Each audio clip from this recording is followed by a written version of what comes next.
Welcome everyone, I'm portrait photographer Eli Infante, and I'm excited to be a part of this year's B&H Depth of Field event, where I'm going to be talking about how to creatively use off-camera flash in the studio and on location.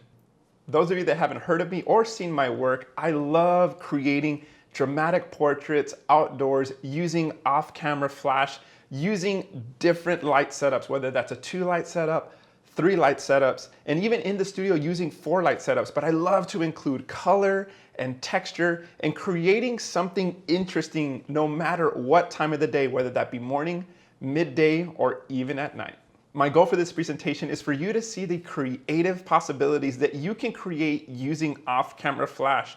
So no matter what genre of photography that you focus on, whether that be maternity, high school senior portraits, weddings, or even if you're a natural light photographer interested in off-camera flash, I'm going to try to make this presentation as easy as possible so that you are not intimidated by using off-camera flash. Before we start, I do want to thank B&H for organizing this depth of field event, as well as Westcott. Without Westcott, I would not have this opportunity to be presenting in front of you all. So big thanks to those two. And last but not least, my friends. I would not be the photographer I am today without my friends, of course. And so teamwork makes the dream work. And so big thanks to Hector, Francisco Hernandez, Marco Gilpaz, Rolando Sanchez, and Joe Sanchez. Here's a basic overview of what we're going to discuss today, and that is why use off-camera flash, what is high-speed sync, and that one's important because that's something that I use a lot in my outdoor portraits, and also more importantly, how do I balance the flash with my subject in the ambient location that I'm with, and that's the most common question I get on Instagram and on Facebook. Also, trying to remove the intimidation of using flash, because at first, it can be very overwhelming, and I'm going to try to make that as easy and simple as possible. And then last but not least, we're going to get into some photo breakdowns. We're going to look at some photographs. I'm going to give you some tips and some insight into how I'm seeing the composition, how I see the light in the scene, but more importantly, how I style and how I prepare for my photo shoots. Let's take a step back and let's take a look at some of my early work using off-camera flash, where I was intimidated because, as you can see here, I didn't know how to balance out my flash with my scene.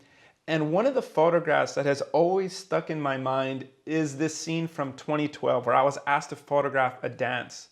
And to play it safe, what I did is I used continuous lights throughout this dance. Up until this point where I was struggling because more and more people, bigger groups wanted to be photographed, and my continuous lights weren't able to produce enough light to fill light on the subject.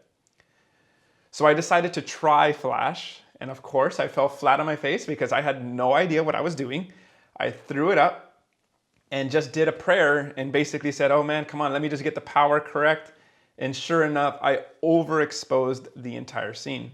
And one thing that I want to stress to you all is don't be afraid to fail and suck, because it's those moments that allow you to grow as a photographer. Reflect back, think about why this didn't work out. What could I have done to improve? And I could have easily just given up on off-camera flash.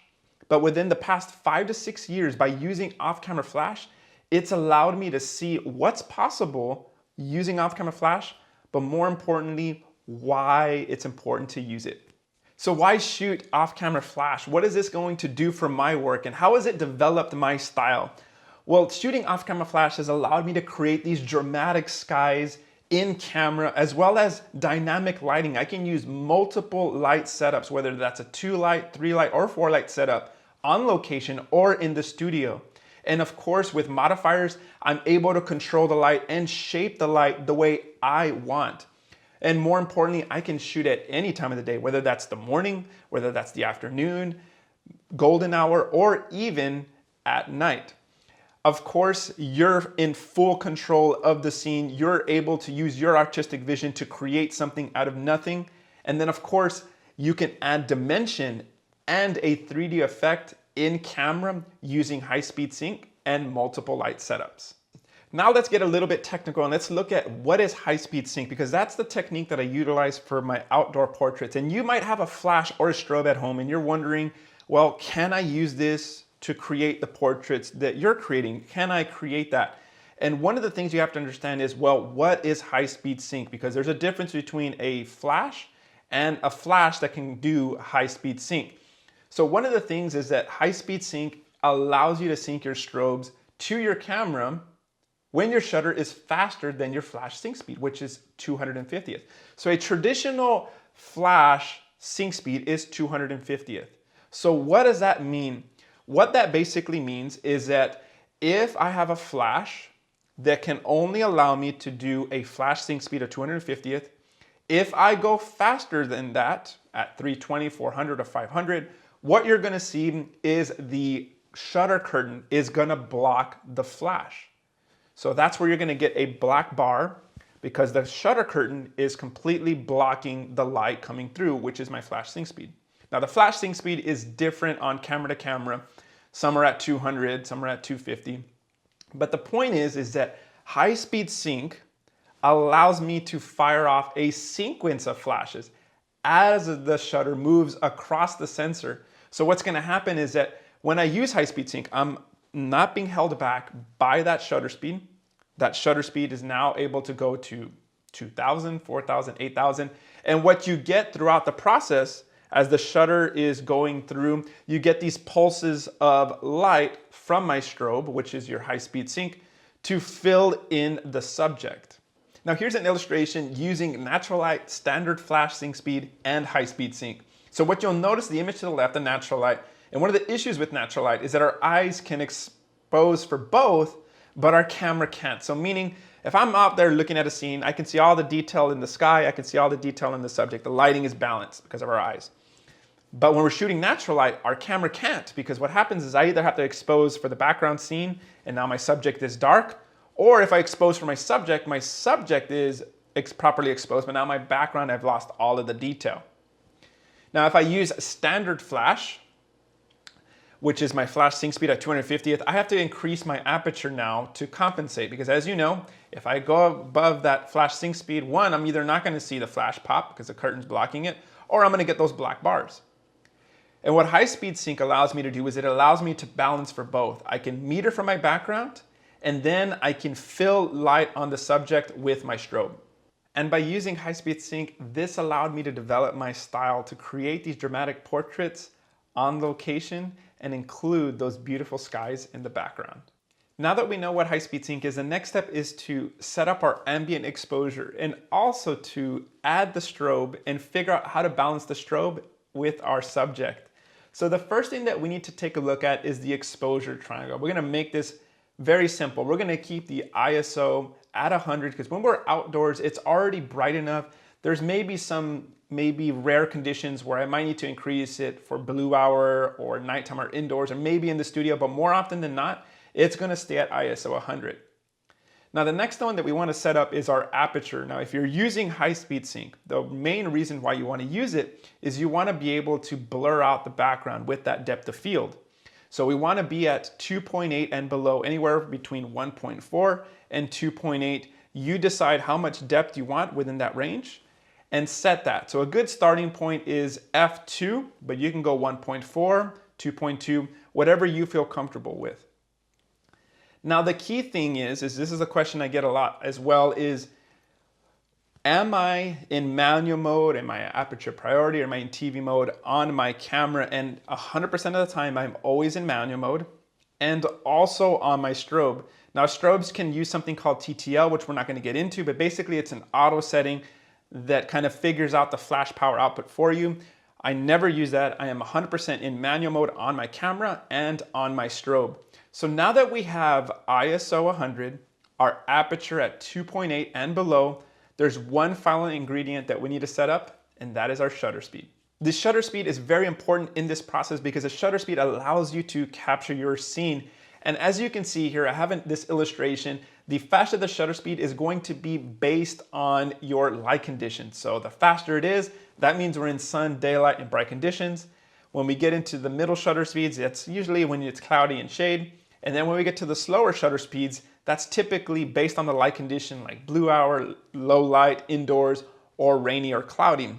So the key thing here, and the most important thing to remember, is the shutter speed. If I increase it, it's going to darken my background ambient. And if I slow down my shutter speed, This is gonna allow more light to come through and it's going to brighten my background. And it's important to remember that as you're setting up your shutter speed, that this number is gonna be different. You have to look at your scene. Everybody's light situation is going to be different. So decide how dark you want it to be or how bright do you want your background to be, so that on the next step, we can now add the strobe into this process. Once I have my background exposure the way I want, I take a test frame, and what you're gonna notice is now the subject is completely dark. They're in full shadow. And so how do we fix this? This is now where we add our strobe light, okay? Now this is the important part of why we need high-speed sync. We're gonna add something called fill light. We're gonna add light onto the subject, and that's the big advantage of using high-speed sync strobes outdoors, is specifically for fill light. What this is going to do is this is going to brighten the shadows on the subject, and the strobe is going to fill light where the ambient light doesn't fall. So here's an illustration of what it looks like when I'm taking my test exposure and then when I'm adding my strobe for fill light. Now here's one of my favorite photographs where I captured the dramatic clouds in the background using that shutter speed, increasing it to capture that background ambient. And of course, my subject is dark and in shadow, and I added that fill light on the subject, keeping the light in the same direction as the sun so that I can still preserve the shadows on the side of the face to make it look a little bit more natural. The next step is to balance out the flash with our ambient, with the power output of our strobe. And the strobes that I love using are the Westcott ecosystem, which is the FJ400, FJ200, and the FJ80. Now I choose these based on my light situation. If I know it's going to be a bright condition, 400 watts is going to be sufficient enough for me to be able to get as much light on the subject. Now the 200 is still great. I can still use it in shade. I can still use it in bright conditions if I want to, but I'm going to be pushing it a little bit to its max. And then I love using the FJ80 for the studio, but also for night portraits, which we're going to get into in a moment. Now, when we're trying to figure out the power output, there's so many factors that go into it. So if you're the kind of person that's like wondering, like, what's your power setting? You have to really think about all of these factors, things like the distance between the subject and the light, okay? So things like the inverse square law, how you're tilting the light up and down, how you're feathering the light left to right, the modifier they're using, are you using a small modifier, a medium size, or a large modifier, and then your strobe watt power. And as I just discussed, there's different power outputs on a speed light, which is like an 80 watt, then you have a 200 and 400 watt. That's gonna allow you to get more punch of light depending on how much power you need, especially when you're in these fast shutter speeds. So typically with this guideline that I have here, the faster the shutter speed that you have based on your ambient exposure, your light condition, the higher the power output you're going to need.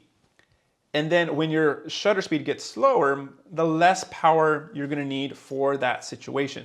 And so my best advice is when you're shooting outdoors is to try the different power outputs. Now, I don't go out there and do power 1 all the way to 9. I did this mainly for an illustration purpose. But with enough practice, I've been able to figure out, okay, I can kind of eyeball it and get a general good starting point. Now, if you want to, you can start at power 5. So with the FJ400 series of lights, they go from power 1 to 9.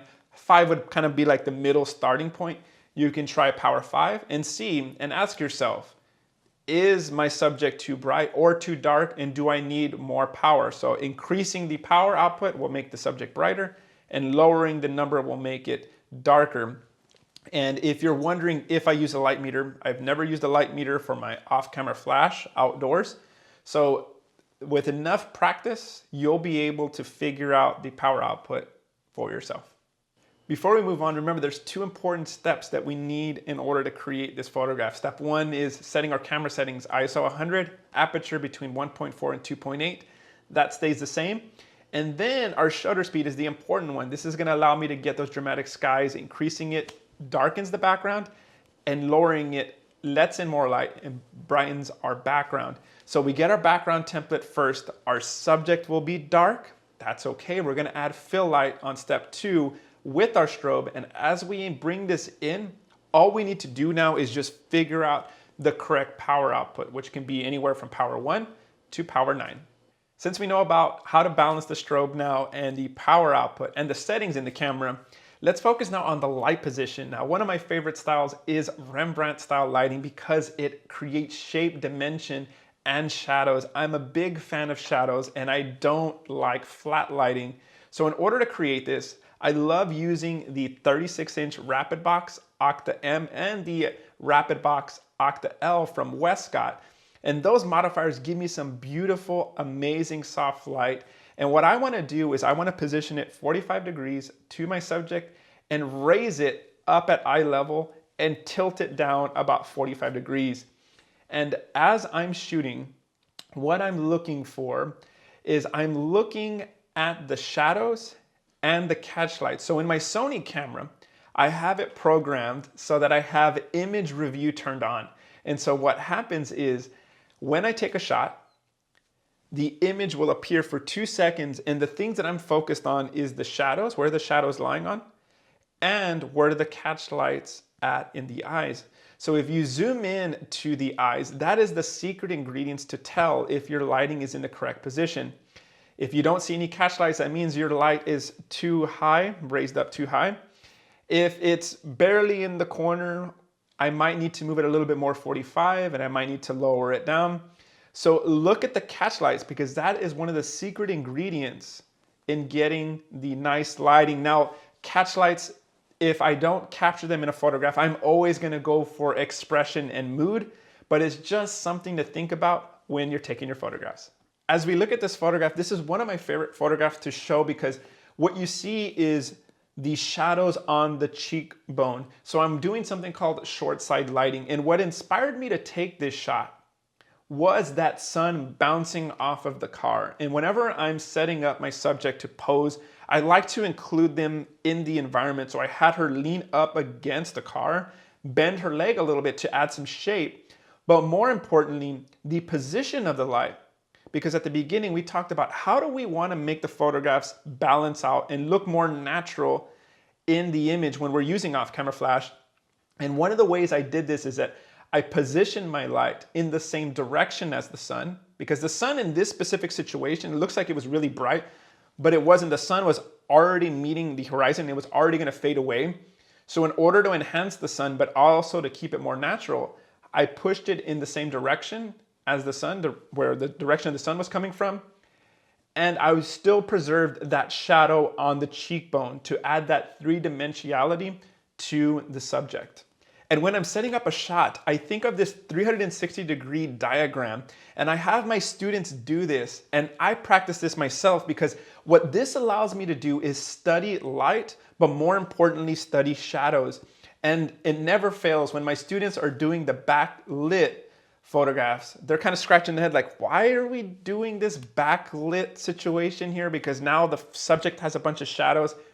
Because now, ladies and gentlemen, we're gonna get into more of the creative setups now. Now we're gonna go into multiple light setups and we can mix and match these different combinations to create multiple looks. So a lot of times when I get to a scene, I'll kind of think and close my eyes and figure out, where is my ambient exposure coming from? Is the sun adding a rim light? Is there any color? And maybe if I'm doing nighttime, is there any color already acting as a natural rim light in my subject? And can I add fill light and do something called cross lighting, which we're gonna get into now.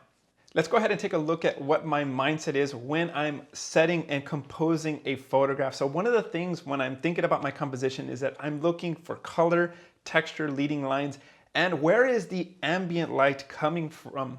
Where is the sun located? Can I use that sun as a natural rim light if I only have one light? Or is there any opportunities for reflective light, whether that's bouncing off of a car, bouncing off of a building, or bouncing off some windows? And most importantly, is there any interesting backgrounds that I can include in my composition? And I'm always a big fan of using my surroundings and my environment to set the base for my pose. Now let's break down some of my favorite photographs and look at the different scenarios that I was presented with and the way I approach the way I see my lighting. So scenario one is when the sun's out, whether this is morning, afternoon, and golden hour. And what I want to do is I want to use the sun as my rim light.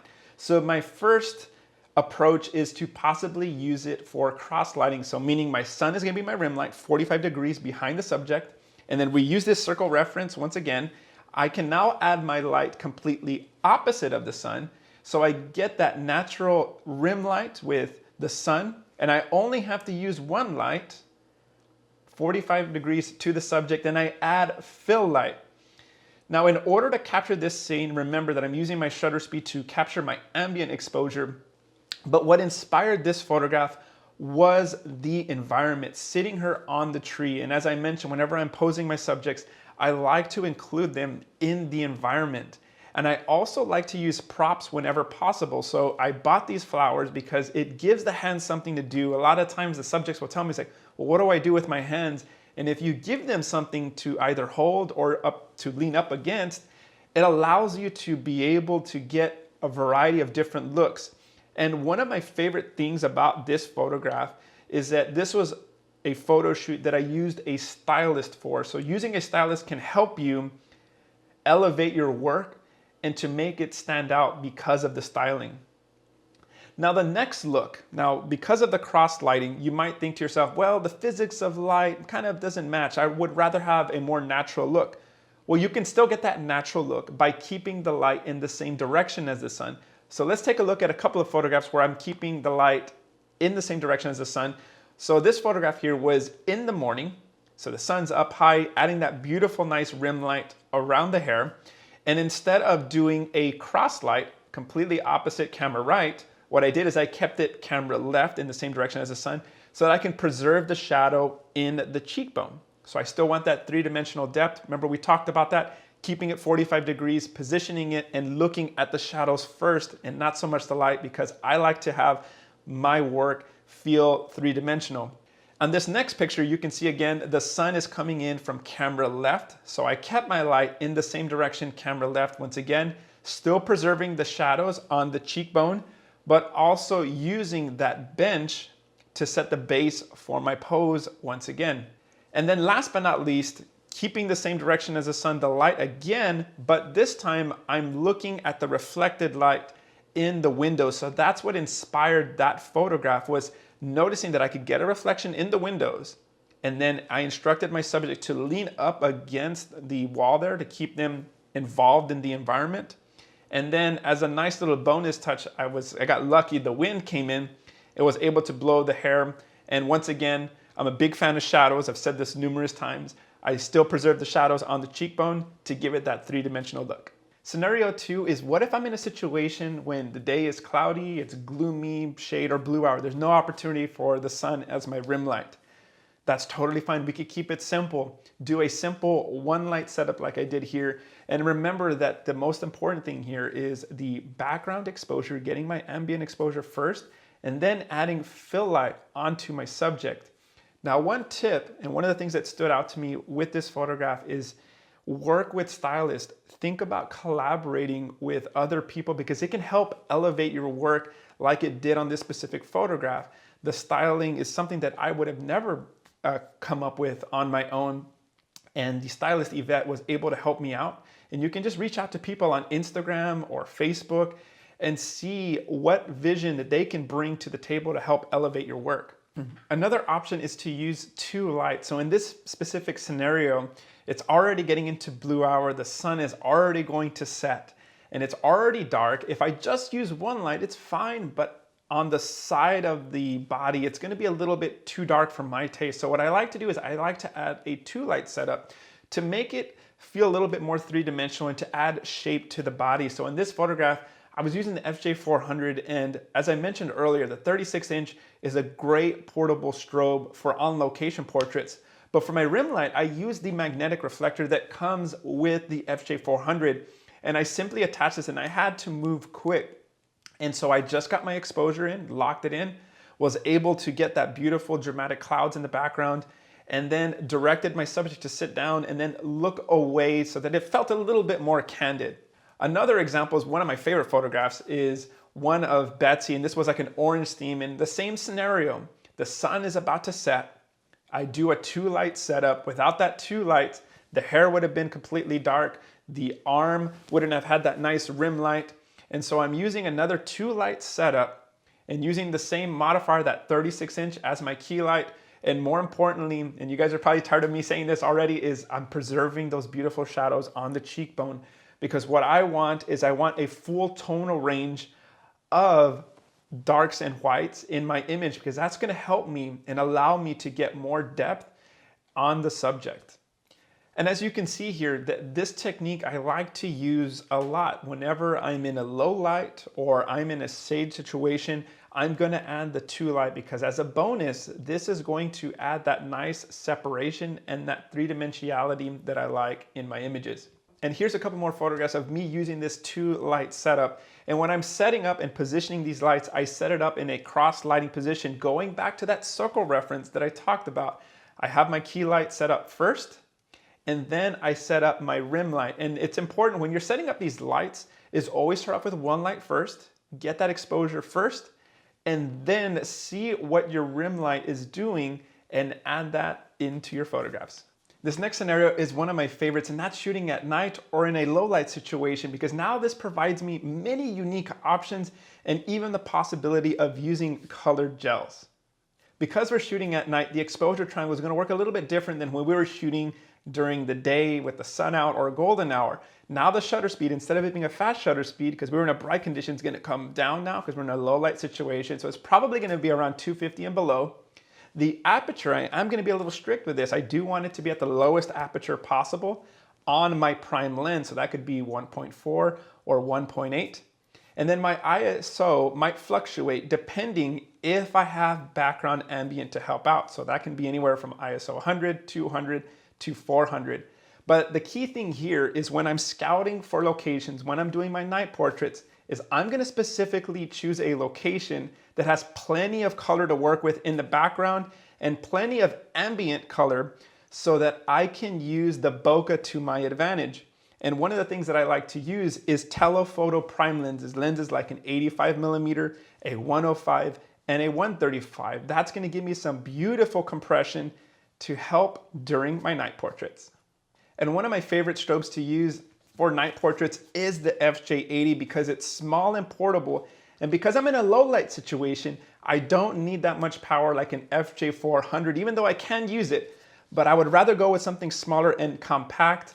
And what's cool about this specific speed light is that it has a round head and it does have a modeling light, which helps because I can use that modeling light for 2 reasons. One, it's going to allow me to focus on the subject because it's nighttime. I'm going to be able to use it so I can focus and get the image tack sharp. And then number 2, the modeling lights is going to give me a preview of what the final photograph is going to look like. And one of the most important things when you're doing night portraits is to think about your background. So think about scouting locations that are going to provide interesting color and some neon lights, because we know we're going to blur out that background. I want to have beautiful, interesting color in my background because that's going to help for my composition. Not only is it going to work for as interesting background compositions, but if there's color, it might provide you with a free resource as a rim light if you get close enough. So if you only have 1 light, use the natural ambient in your location as rim light. And if you're too far away from your background ambient, you can still add a second light as our cross lighting, something that we've already talked about. And so you can add a second light into your scene. Now, when you're using your light sources for these night portraits, it's very important to use a modifier because we want to soften up the light. At least for my personal taste, I don't want hard light for these night portraits. So having a modifier, single diffuse or double diffuse, is going to help improve your photographs. Now let's break down a couple of photographs where I set up these night portraits because of the location. So here I'm at the movie theater, and so I have my beautiful background ambient. Now once again, I'm going to use my shutter speed, slow it down to really capture all of that beautiful color. My subject is dark once again, so we're going to add fill light on here.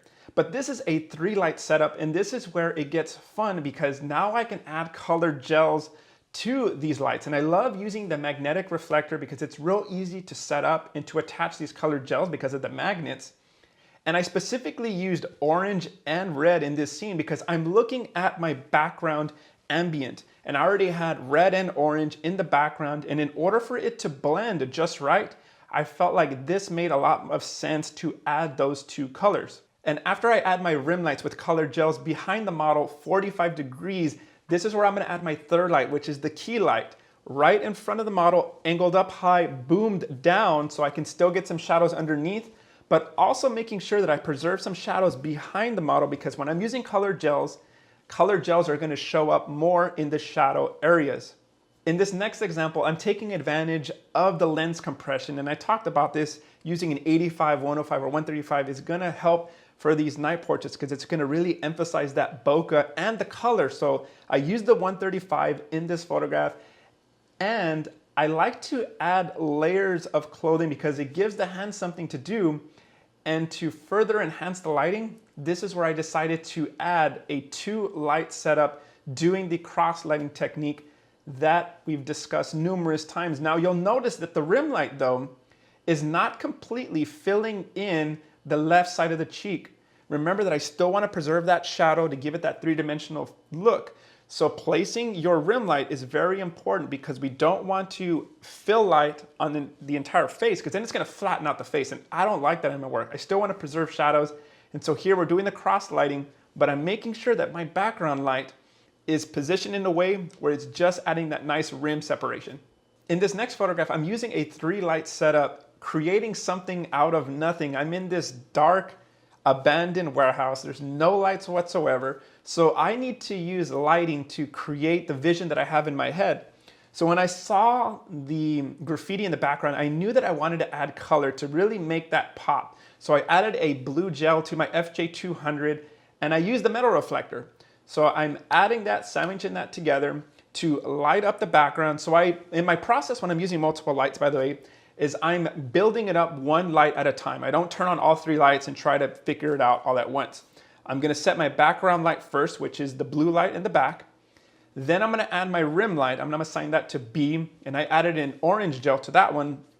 And once I have that figured out and I get the correct balance using the old method of power 1 through 9, figuring it out, then I get my key light, which is my main light with the beauty dish. And now I add light and fill light on the subject to get the final results here. And on this last image, I'm in the same situation. It's completely dark. I add my key light, but the problem with the key light is I felt like 1 light it was just still too dark. I wanted to kind of add a little bit more atmosphere. So I asked my friend Marco to use the FJ80 with an orange gel and to shoot it down the stairs to kind of illuminate the location and make it feel like it's daytime, but also create my own atmosphere and my own twist to the scene. One of the things I want to leave you off on before we get into the studio portraits is when you're doing high-speed sync, one of the mistakes that I used to make was always just doing the sun as my rim light and the light as fill on the face, and then of course doing the cross light. And there's nothing wrong with that. The results look great, and it's something that I'll always do, but also think about adding colored gels. When I started adding colored gels, that's when I started opening and expanding my creativity. And I like to refer to it as these LUTs, these lookup tables. And you want to develop as many looks as possible. So whenever you get into a scenario, whether it's nighttime, it's in the morning, in the studio, you want to have as much knowledge as possible to be able to create something. And that's what the studio has allowed me to do. Is I've learned a lot from using different modifiers like the beauty dish, the strip box, and also using reflectors in the studio. So now let's go ahead and break down my process in the studio, and let's look at some creative fun setups. As we get into the studio, it's important to remember that for the past couple of years, I had been doing high-speed sync, but I wanted to evolve my photography, and the studios allowed me to do that. It's basically my playground where I get to try different light setups and use different modifiers. So lately I've been obsessed with colored gels because it not only adds color, of course, but it adds a different mood to the overall image. Let's go ahead and break down 2 different photographs using colored gels and a 3-light setup. Step 1 in this process is to set up our exposure. Now, with high-speed sync, we're using faster shutter speeds, and we were using the shutter speed to control our background, but in the studio, it's kind of the opposite, because what we're gonna do now is the shutter speed is gonna stay now at 250th of a second, because we don't need high-speed sync when we're in the studio. We want to stay in the flash sync speed so we can maximize the power of our strobes. So 250th is typically going to stay the same. ISO 100 because I want the cleanest images possible, but we also have control in the studio So the opposite now is the aperture. The aperture is going to be the one that we're going to control the most in the studio. And there is no right or wrong here in the studio. It just depends how much detail and how much depth you want in your image. So typically I'm anywhere between 3.5, 5.6, but you can choose any aperture that you feel looks best for your image. And the most important step in this process is to make sure that your ambient exposure is completely dark in the studio, because we want to be in full control with our strobe lights. On this next step, this is where I add my rim lights, and I work with my rim lights first when I'm in the studio. Because I'm adding color gels, I want to see how these color gels are going to affect the image. Now your color choice is going to be very important. You can either go with a complementary color scheme or you can go with analogous. It's really up to you, but decide on your colors, because that's going to help affect the mood of your photograph. And you can never go wrong with orange and teal, but feel free to mix and match different colors. The modifiers I like to use in the studio for color gels are either the Westcott deep umbrellas or the Westcott reflectors. Now the advantage with the umbrellas is that I can still use the magnetic reflector and I can sandwich different color gels in the modifier. Because it's an open access modifier, I can swap easily different color gels and I don't have to use gaffer tape and kind of just make it an extra step. So it's really up to you. There's no right or wrong.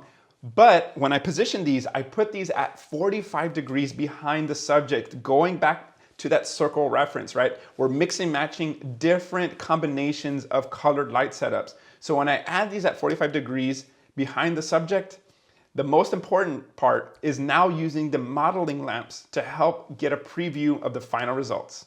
When I'm using colored gels in the studio, I make sure I turn off all the lights in the studio because I want it completely dark. Because on this next step, what I want to do is I want to turn on the modeling lights of my strobe. So typically my background light camera left is going to be set to B. The background light camera right is going to be C. And what I'm going to do is I'm going to go to my trigger and I'm going to make sure that I turn them on individually, because this gives me an awesome preview of what the final results are going to look like. So now I'm at a huge advantage. And what I'm going to do though is that I don't want you confused thinking that I'm getting the shots with the modeling lights on. I'm still using the strobe to get the final image, but now what you're going to notice is that the skin tones are going to be full of color, whether that's orange, yellow, or purple, whatever colors that you use. But I like to kind of mute those colors. So what I like to do is I like to either use a beauty dish or a small softbox, a 1x2. And what I'm going to try to do is I'm going to kind of try to tone down the color on the face, because I just want to keep the shadows on the edge or behind the subject, because in order to see the color gels, you need to have shadows. So I'm going to use a smaller modifier, and I might use a grid. So I'm going to put a diagram here. Without a grid, you'll notice that the light kind of spills everywhere. And then once I attach a grid, it really concentrates the light. And what I want to do here is I want to concentrate the light only on the face so that I can still preserve the shadows, so that I can see the color gels in the final image. What you're going to notice in the final image is that I used the same light setup, both lights at 45 degrees behind the subject with different modifiers, an umbrella and a reflectors. And then my key light is both different, using a 1x2 Westcott softbox and then the Westcott beauty dish. Now the only difference is this: on this photograph, I wanted color on my background. So one of the big advantages of using color gels is that if I use a gray background, I can now add some color. So this photograph here is a 4-light setup. Now this one is now aimed, instead of coming right at the subject, I had it aimed at the gray background, which is the Savage Gray background. And I added a teal gel just to add a little bit of color to the background. So as I mentioned earlier, the studio is just like my playground. I can really kind of mix and match and do so many different light setups in the studio, and I've really been enjoying it. So let's go ahead and take a look at one more photograph. For this final setup, it was a 4-light setup, and the concept for this was just all about having fun. It was really just a test shoot, and I had no idea what the final results were gonna look like. And as you know, I love using color, but this time I didn't use color gels. I found this color powder and I figured I can use this in the studio. Let's give it a test run. This was literally a test shoot. I just wanted to see what we could come up with using this color powder. And for this shot, we're using a 4-light setup. And for a setup like this, I love using the Westcott FJ400s in the studio, because not only do they give me enough power and great recycle time, but you can plug them in the studio and still shoot and charge with the light. So that's like a huge bonus. And this is what I was using here. I was using 4 Westcott FJ400s. And going back to this diagram, I have 2 lights at 45 degrees, but this time I'm using strip boxes because I really want to concentrate the light, add some nice rim light behind the subject. I added some grids because I want to control the light. And then the key difference here is I have 2 front lights, okay? The only difference with the front lights though is that I have one angled up, coming down at 45 degrees, and I have a beauty dish. And then because there's a little bit of shadows underneath the neck, I have a 1x2 softbox going up to fill in those shadows. I'm not getting rid of the shadows. I still want the shadows there, but I'm just controlling how dark or bright I want those shadows with my 1x2 softbox. So what I'm gonna show you here is a shot buildup. What does it look like when I only have the key light? What does it look like when I add the fill light, my background light camera left, and my background light camera right?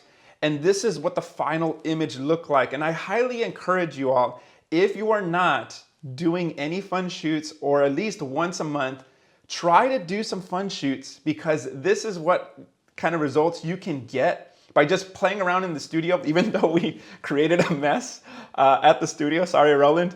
But it was totally worth it, and I can't wait to go back to try it again with a full-on concept. One important thing to remember is when you're working with multiple lights is that you work with each light individually first. You don't add all the lights and try working with them all at once. You build it up with light 1, then light 2, and then light 3, and then you get the final results. Never ever go into it turning on all 3 lights and try to figure it out with all 3 lights on. Work with them individually and then build it up. Now that I've broken down my process as to how I use off-camera flash outdoors using 1 to 2 lights, and then going into the studio using 3 and 4 lights, there's one important aspect to my work that I noticed when I was looking at my favorite 3 photographs. And I think it's an important exercise to look at your favorite work and notice the trends. What is drawing you to those pictures? So as we look at 3 of my favorite pictures here, what I noticed is that there was a common trend with these 3 photographs, and it had nothing to do with the setting, the camera, the lens, or even the lighting. It all had to do with the styling. And my favorite memory from these 3 photo shoots was the fact that me and my friend Marco went out to either work with a stylist, or we personally went to a store and styled these photo shoots ourselves. So paying attention to a little detail like styling can help elevate your work. And that wraps it up, everyone. And one thing that I want to leave you all off with is that remember that learning is an active process. Those of you that are new to off-camera flash, or maybe wanting to get into the 2 or 3 light setups, remember that only knowledge that is used is going to stick in the brain. And if you all don't have a chance to ask me a question here in this Q&A, remember that I love helping the photography community. You can reach out to me on Instagram or on YouTube. Just search Infante. Thank you guys so much, and enjoy the rest of the B&H's Depth of Field.